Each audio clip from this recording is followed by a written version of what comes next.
Aller au travail. Navigation vers travail. Envoyer un SMS à Jean-David Duarte.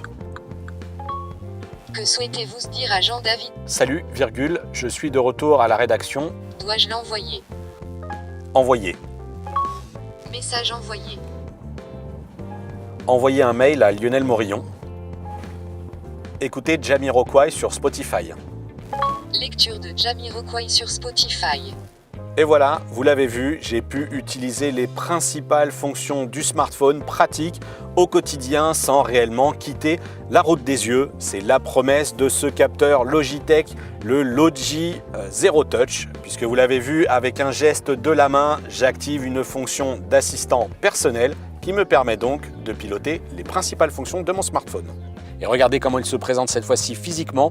Il s'agit tout simplement d'une petite pastille que l'on vient clipser sur ces grilles d'aération. En fait, elles sont pincées par ce petit système à l'arrière. Et une fois que le smartphone est positionné dessus, eh bien vous pouvez le voir, il tient tout simplement parce que Logi fournit aussi ici une petite plaque que l'on colle sur la coque du smartphone et qui permet de le faire tenir en place. Alors, ce système, c'est peut-être déjà une première contrainte puisqu'il faudra que les grilles d'aération soient conçues pour accueillir ce système par pincement et qu'elles soient aussi accessibles et bien visibles. Ici, sur cette Mini, eh bien, une fois que le smartphone est en place, on n'a pas une vision parfaite sur l'écran, mais cela reste tout à fait pilotable comme vous l'avez vu juste avant dans la démonstration.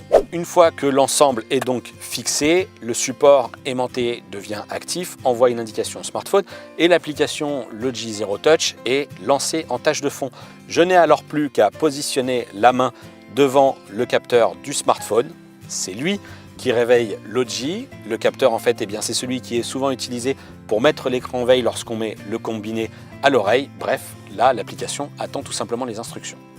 Dans les différentes fonctions disponibles, vous l'avez vu, je peux entrer une destination sur mon logiciel de navigation GPS, je peux dicter un SMS, dicter un email ou encore écouter de la musique sur Spotify, mais je peux aussi bien évidemment passer un appel, regardez. Appeler Jean-David Duarte. J'appelle Jean-David Duarte sur son portable. Annuler.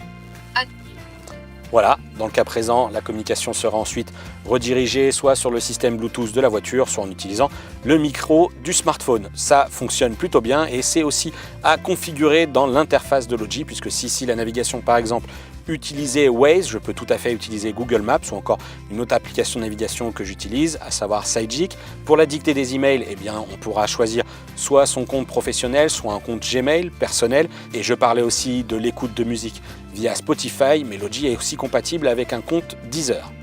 Il y a forcément des alternatives à Logi, on pense notamment à l'application Android Auto ou encore tout simplement la reconnaissance vocale, Google Now ou Siri. Mais vous le savez, ces interfaces, elles exigent parfois une attention un petit peu particulière qui n'est pas possible au volant. Donc finalement, ce produit est plutôt sympa puisque l'intelligence de Logi interagit avec le conducteur. Vous n'avez pas à quitter la route des yeux.